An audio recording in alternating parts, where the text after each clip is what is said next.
while we're there, we can talk about some of the cards that didn't make the DnT list that Mark brought to the tournament today, but have been released from previous sets, recent sets. Yeah, Conspiracy. so as I said, I found it interesting that he wasn't playing Recruiter of the Guard.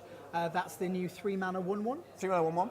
It has, when it enters the battlefield, you may search your library for a creature with Toughness 2 or less. Toughness 2 or less. And put it into your hand. Which is very relevant. There are some cards that we'll just never be able to get. Yeah, it's a significant upgrade from Imperial Recruiter. Well, recently Devon Daxis has been splashing red for Imperial Recruiter in some cases. Yeah, Imperial Recruiter... Getting this effect in white seems really strong. Imperial Recruiter couldn't fetch Flicker Wisp because Imperial Recruiter's restriction is on the power and not the toughness. And so you couldn't fetch Flicker Wisp. So it enables you to turn Recruiter of the Guard into make your own Squadron Hawk, in my opinion, which That's you can nice. keep flickering out the Imperial Recruiter until you've got an army in your hand, and then you can just keep hitting your opponent with that army. It enables you to play with silver bullet creatures like Joe did in that last matchup with his couple of Fortress targets. This time, Devon Daxis gets some lots of silver bullets. It'll allow you to maybe put one of the new Thalia in the main where you didn't have the room before. It'll allow you to play, yeah, there we go, Recruiter of the Guard on your stream now. Lovely art there. Very It's colourful. very, very beautiful. And we see it fitting in with the sort of mono-white soldiers theme that Daxis is slowly building. Yeah, I think one of the big draws that creature is also a human. Yeah, human. Sorry. That's pretty big. We've got around 2 pairings here, which we'll just talk through in a minute. But the fact that it's a human is really good for Cavern of Souls. Getting your creatures through, in the Miracles lock, regular terminuses and counter spells don't stop the Recruiter of the Guard, Cavern of Souls. You can keep chaining recruiters through. They go Terminus, they tuck it, you play a second one from your hand, you get back that one, then they Terminus again, they tuck that one, and you can just keep playing Recruiter of the Guard. It's fantastic with equipment. You'll never lose a creature.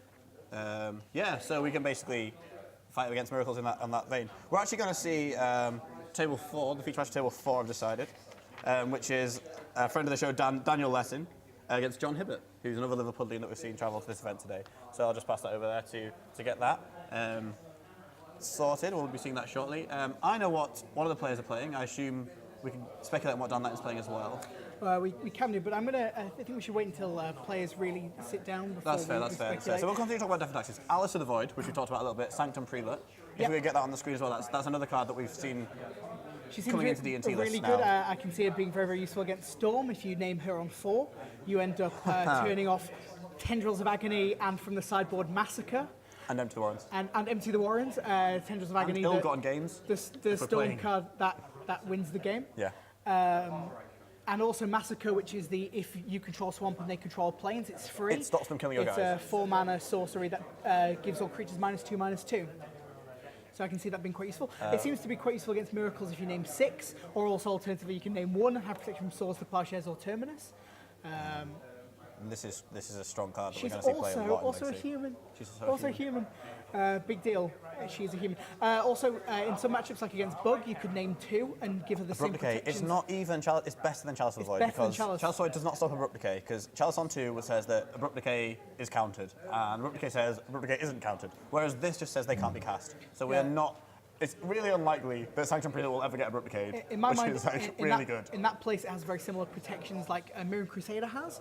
Like, although they can still block this with green or black creatures, you're probably not attacking with it anyway. Yeah. So it has the same protections from Abrupt Decay as Mirren Crusader does. Speaking from a non-Death and Daxis player perspective, this is a difficult card to deal with. This is a card we've got to think about, and we'll change the metagame a little bit. I don't know what it's also a 2/2. Yeah, why is it a 2/2? Why is it not a 1/2 like all the other scary ones? I have no idea. It seems like Could it be a 2/1 Wizards or a 1/1? giving some DnT some love recently. Really giving them some love recently. I think that it's nice that they're being able to do this and create cards in these sorts of sets that do make an impact on constructed legacy play. I think the new Thalia having 2 toughness are also quite big.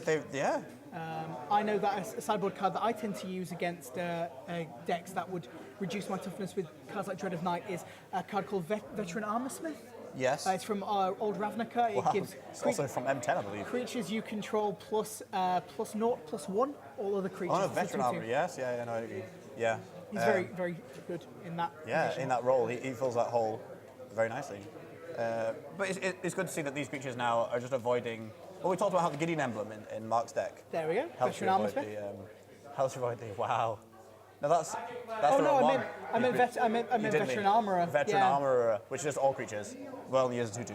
Anyway, the point is, we've had to play these sorts of effects to create this sort of effect. Oh no, this sort of effect to create this this interesting Got to point the right way. anti point right way. The interesting anti -1/-1 effect. Whereas now we've got access to these 2/2s, which are very scary and do a lot of work in that role. Devon Taxes, for those of you that are looking to maybe purchase some legacy cards, a good way to start. Good way to start doing that.